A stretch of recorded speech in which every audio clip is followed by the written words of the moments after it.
Where do you start? There's a lot of emotion. Obviously, senior night for Jared, Ed, Clifton, and Noah Locke. First of all, you got to give Seton Hall a lot of credit. You really do. They made a lot of shots. They made a lot of plays. You know, they were shorthanded. And quite frankly, we didn't show up. I'm very, very disappointed. I'm very hurt for our fans. Today I did not expect to see a team perform like that with so much that we're playing for. You know, am I happy that we're 21-10? Absolutely. I think we've done some good things. It goes to tell you the balance of the league, but you got to show up. You got to show up. I think this is the worst home loss in my tenure here, and that's clearly on me. I think I got to look myself in the mirror and ask, am I playing the right guys? Am I playing guys that have a will, a want, a passion, a plan? Very, very disappointed. Very disappointed in the group, very disappointed in our preparation. Hopefully, you know, we got some time to reflect. Back-to-back home losses is absolutely brutal. Brutal to lose at home. Brutal to lose at home. So hopefully we can reflect as an organization, try to bounce back. There is a new season going into the Big East tournament. I'm excited to go into that. It's a reality check. It's a gut check for our men. You know, the adage is look in the mirror and say, okay, how do we fix this? But it's not something where I'm going to be down. I'm going to motivate our men to be better. I'm going to encourage them and inspire them. Understand that losing is part of a process of development. But disappointment in this game today on senior night in this building, I really don't have a lot more positive things to add to that. Ed, the wear and tear of a long season, is fatigue an issue at all? No. No. These kids are young.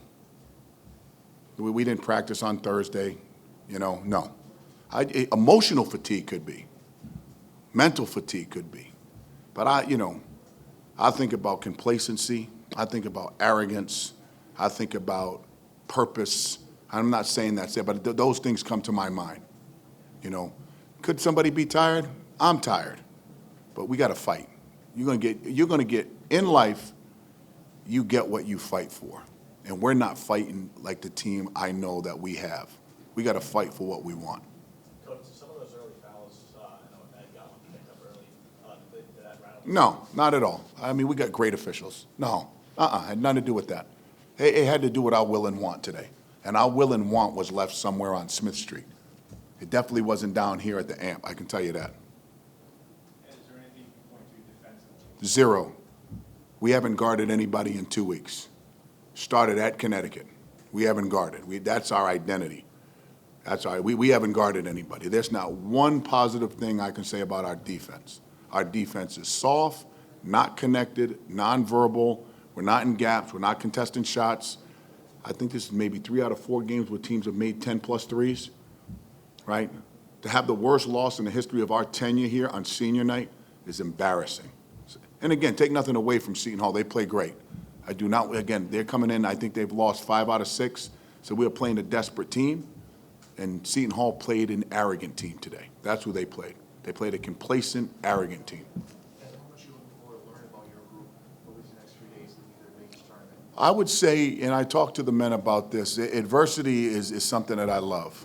I love adversity because it brings about opportunity to change, brings about opportunity to find out who we really are.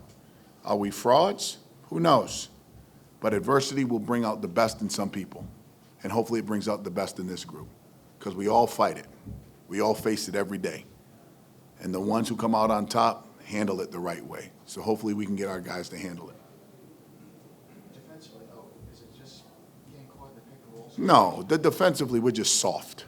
That's the deal. Call it what it is. It's not getting caught in this, that, or the third. Defense is a mindset. Rebounding is a mindset, right? If you want to do something, you'll do it. Right now, we're not doing what we know we're capable of.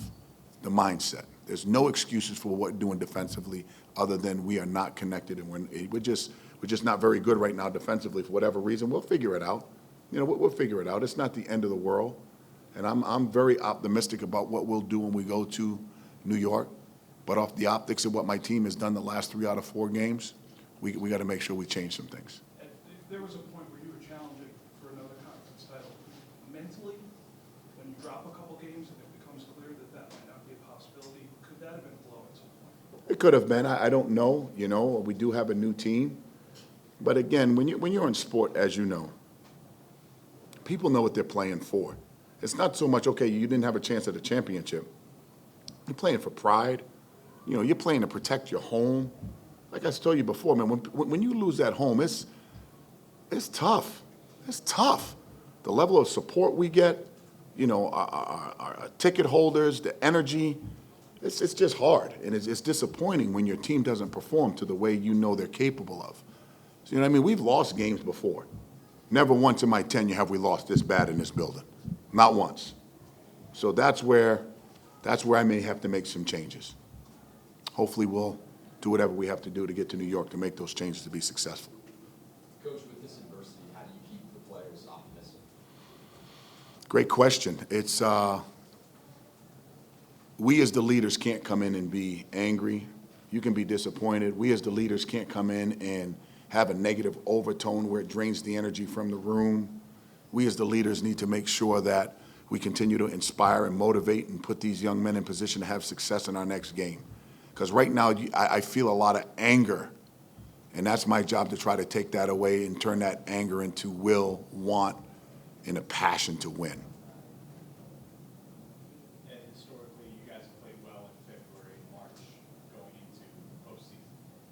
But now you've lost 2 straight. Does the timing of these losses, concern you going into postseason? There's concern when you're not playing well. You always, very rare in our tenure have we had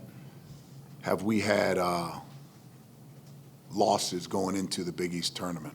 Normally we're hitting our stride. Normally we're moving forward. So it'll be good for our coaching staff. It'll be good for our players to go through and see what we're made of. At the end of the day, we're going to be better. Come hell or high water, we'll figure this out. I mean, there's going to be a lot of people disappointed. It's part of sport. You're not going to win every day, but we're going to win the moment when it matters, and I'm very confident about that. There was some booze here in the first half. Any thoughts on that? I didn't hear that. You know, it's disappointment. You know, it's disappointment from the crowd, and the thing is, in our business, you got to be prepared for that.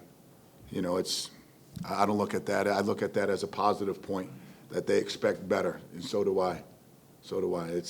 I appreciate the fans for coming, but I'm not going to look at that other than people are disappointed. Is it fair to say we might see a different starting 5 Thursday? I don't know. I mean, I got to sit with our staff. I can't answer that honestly, and I don't want to lie to you because I always want to give people a chance to change, right? Just because, you lost a game, it's not the end of the world, and sometimes you're just not good, and you give people an opportunity to change. In leadership, you don't make changes just because. You make it to make a difference. Appreciate it.